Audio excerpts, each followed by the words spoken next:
Hey, what's up? Alright, I am back with a little update on my F1 chassis that I've been testing for the first time a few days back. I posted a video on that. The main things that have changed since the tests has been the nose. Let me show you what was the nose. Originally, it was an SLA piece over there. As you can see, that snapped, and that's okay when plastic parts snapped, but that snapped way too easily at very low speed, touching a sidewall or something. So that went away. That's not gonna be there anymore. I now have a solid FRP part that I've just made over there, and then the mounts for the nose of the body is just printed ABS.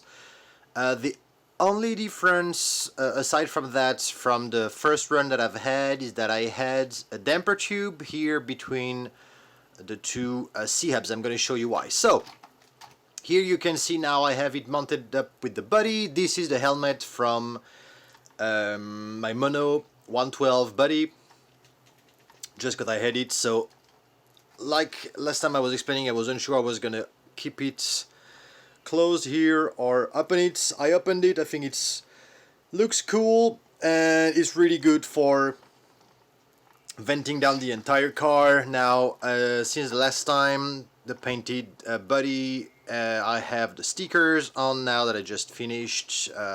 Just a quick sticker work that I've done, including to protect the chassis over there. This is rough. I still need to clean this up. And yeah, so let's take a peek inside.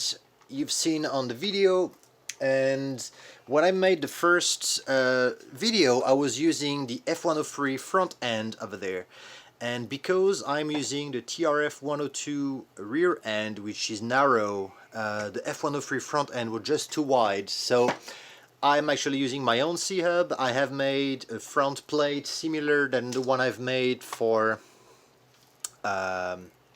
my YRS for my RR 112 car. So I'll show that to you as well. So you see the way the body is mounted, I have those two body posts that are located where the rear view mirrors would be, and then the back of the body is just there's a little slot here where the part for the battery mount is. So this way I can only have two body posts, and the back is a slot over there. So this is mounted with the front. Of course you can mount it with Velcro if you want to be able to release it quickly. Once my steering is set up, I'm fine. The damper tube can still be removed. So it is a Tamiya damper tube, the one for the 112 car, that I have just extended with the same brass bars, poles that I have for all my chassis, and then I have a ball end over there, and on the top of the C-hub here where it mounts to the chassis, I've just added a cup on each side, and so when the chassis flexes on the floor, the plate tends to be used as a spring as well, and so this way I can dampen a little bit the spring. So the front end, I'm really happy about it. There is a really nice amount of understeer. Sorry about that, my light just cut off. It's okay, we'll keep going on without the light, or I will switch to a new battery pack. Hold on a second. Live is dangerous. I'm back with lights. So I was saying the front end. So I didn't set up anything on the car. I just built it, and I just using the same spring that I have on the TRF 102. I'm using the same diff setup that I have. My spur gear is very crunchy, so that's gonna have to be changed, but it's the same electronics and so on. I've done pretty that looks more wide than it is, but it's just a little bit of open toe over there. It's fairly high, the ground clearance, because the track I'm running it on is super bumpy, so the car needs to be high to drive over there. But I didn't do any setup. I used the same caster that I use on the trike and that I use on my FP or my Yokomo, so it's about, I don't know, 40 degrees over there. I haven't played with anything at the moment, and I really like the dynamic of the car driving. First of all, the whole dampening and flex of the chassis on the track is really good. It's almost, I would say, less bumpy and jumping around than the 102. The way I've set up the back over there, I just have those two touring shocks with the oil that it came with, which is not great. I think I'm going to put some thicker oil inside, and then of course the spring is the chassis itself. There is no T-plates, it's a one-piece chassis, and so it's extremely long. The chassis itself, you can see that I didn't mount the battery. We'll see better on the other side. I didn't mount the battery plate with a lot of poles, so there is a really good amount of flex on the chassis itself. Of course, this is something you can stiffen by adding more or less poles, and you can have as well shorter poles. They don't have to be that tall. They can be shorter, like I have done on the I think the Yokomo. I've done shorter poles on the sides, and I've done this on the front as well to have the servo not floating anymore but all the way down to the chassis. So I have the very short poles in the front, and the whole dynamic of the car, it's well, you can see on the video, compared to other pan cars that I'm driving on the local track, which is crazy bumpy, this is really soaking the bumps extremely well, and it keeps very good traction at the rear. The oversteer in some of the chicane is super manageable. You can actually play with it, which is something I've always loved doing with the TRF 102. So I drive them with quite a bit of understeer in the front. I was cut by a phone call. So I was saying, I like to run a pretty aggressive rear end and quite a bit of understeer at speed in the front. So this is how it is working so far. So that's why I'm really happy with the basic build-up that I have. And so now it's going to be a matter of tuning it up.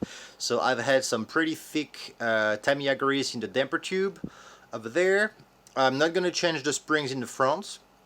So I need to have a lower speed to enter the corners, but I'm yet to see with the other brands F1 on the track what is this going to amount to compared to them.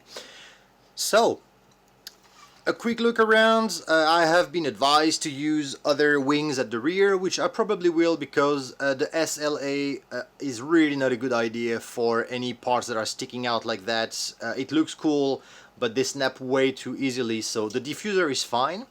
I believe the mount is flexible enough to not snap, but the wing will snap if I roll over. I'm pretty sure I will break. But I'm quite happy about the downforce I have. I have the feeling that most of it is done by that little diffuser more than the wing itself, because the wing is really tiny and not very aggressive. So I'm probably going to test with the old free racing one-piece wings that I have here, the one that I've been using on my F103 in the past, my TRF 102, sorry, in the past.